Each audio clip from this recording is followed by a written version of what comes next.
எல்லா பக்கமும் பார்க்க ஒருதலை பட்சமாக ஒரு சாதிய கண்ணோட்டத்தோடவோ ஒரு படங்கள் தொடர்ந்து எடுப்பாரானால் அவர் மேல இந்த நம்பிக்கை போயிடும். மோகன் ஜி அப்படின்னாலே ஒரு சர்ச்சை இருக்கணும். படத்துல அந்த மாதிரி என்ன இருக்கு? எப்பவுமே அவருடைய படங்களுக்கு பெண்களுக்கு ரொம்ப முக்கியத்துவம் உள்ள ஒரு காட்சிகள்லாம் நிறைய இருக்கும். குறிப்பா சொல்லப்போனால் இந்த படத்துல முக்கியமான கதாநாயகிகள் யாரும் நடிக்க மறுத்துட்டாங்க அப்படின்னு நான் நினைக்கிறேன். நான் அதுல ரக்ஷனான்னு ஒரு பொண்ணு கதாநாயகியை நடிச்சிருக்காங்க. அவங்க உண்மையிலே அந்த பொண்ணுடைய புதுமுகம் தான். அவங்க அவ்வளோ அருமையான ஒரு கண்கள், அந்த பொண்ணுக்கு அவ்வளோ கோபத்துல அப்படி பேசுறது, ஒரு ராணிக்கு உண்டான எல்லா பொருத்தமும் அந்த ரக்ஷனா அவங்கள்ட்ட இருக்கு. அந்த தம்கானிங்கிற கதாபாத்திரமும் அதுவும் ஒரு ரொம்ப கொடூரமான ஒரு முகமா இருக்கு. துக்ளக் கேரக்டர் நடிச்ச அவரும் ரொம்ப ரொம்ப பிரமாதமா நடிச்சிருந்தாரு.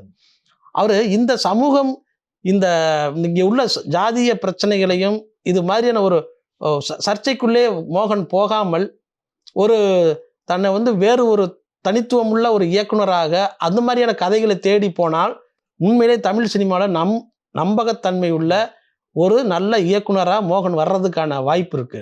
ஆனால் அதை விடுத்துட்டு இவர் எல்லா பக்கமும் பார்க்க ஒருதலை பட்சமாக ஒரு சாதிய கண்ணோட்டத்தோடவோ ஒரு படங்கள் தொடர்ந்து எடுப்பாரானால் அவர் மேல இந்த நம்பிக்கை போயிடும்.